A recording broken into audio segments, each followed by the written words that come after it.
In our next couple of examples, we're going to become familiar with some vocabulary. The problem says this: we're given this parabola. I want to find the vertex. I want to find the equation of the axis of symmetry and the y-intercept for each problem. So I'm going to do three things. So let's start here with my vertex. My vertex is the lowest or the highest point from my parabola. So my vertex on example 2 is right here. It's at 2 and negative 2. Now my axis of symmetry, sometimes you'll see that abbreviated as AOS. That's the line that cuts my parabola in half. So if I would draw this line going through my vertex, it's a vertical line, so it's x equals 2. And then my y-intercept, where does my graph cross the y-axis at? Well, it crosses it right here, doesn't it? So your y-intercept is 2, or more specifically 0, 2. And that's what you'll do for each one. Notice the x-coordinate of your vertex and the axis of symmetry are going to be exactly the same. Now let's take a look at example 3. Maybe you should pause the video, do example 3 yourself, and then come back and check. Okay, welcome back. So my vertex is going to be right here. That's over 2 and up 4. So 2, 4.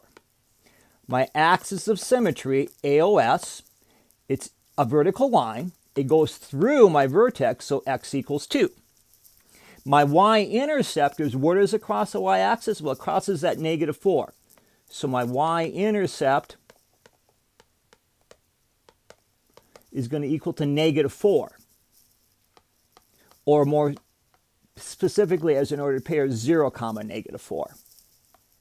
Either one is correct on there. Now let's take a look at another example here. Now we're going to do the same thing. I want to find the vertex. I want to find the equation of the axis of symmetry and the y-intercept for each function. Only this time, I'm given the equation rather than the graph. We start here to find, I'm going to find the axis of symmetry first. So my axis of symmetry is x equals negative b over 2a. So a is 2, b is 4, and c is negative 3. So I'm going to say the opposite of 4 over 2 times 2. So that's negative 4 over 4, which is negative 1. So my axis of symmetry, I'm going to answer that question first.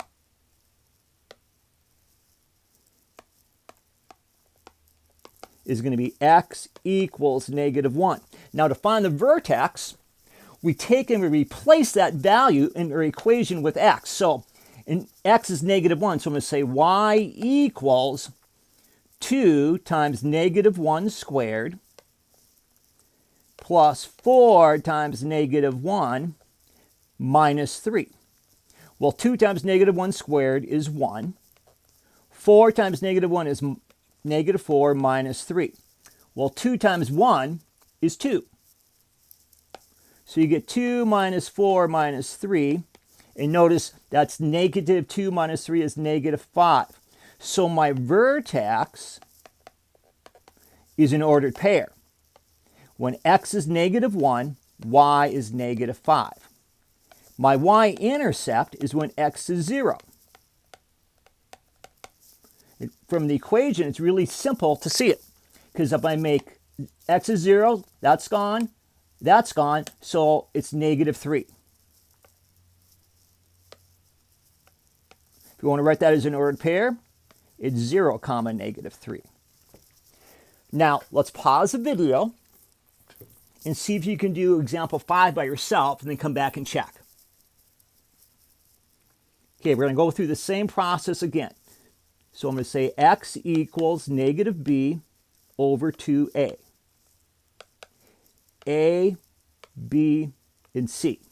So I'm going to say negative 6, the opposite of 6, which is negative 6, over 2 times negative 1. Notice A is negative 1. So I get negative 6 over negative 2, which is 3. So my axis of symmetry is x equals 3. Now let's find the vertex. I'm going to replace y with 3. Notice it's the opposite. Put 3 in parentheses and square it. It's not negative 3 because x is 3 plus 6 times 3 plus 4. So it'll be negative 9 because 3 squared is negative 9 plus 18 plus 4. Negative 9 plus 18 is 9 plus 4 is 13. So my vertex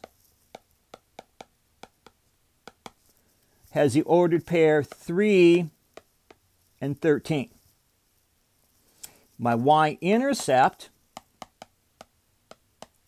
is when x is 0. It's actually C. It's 4. 0, 4. There we have it.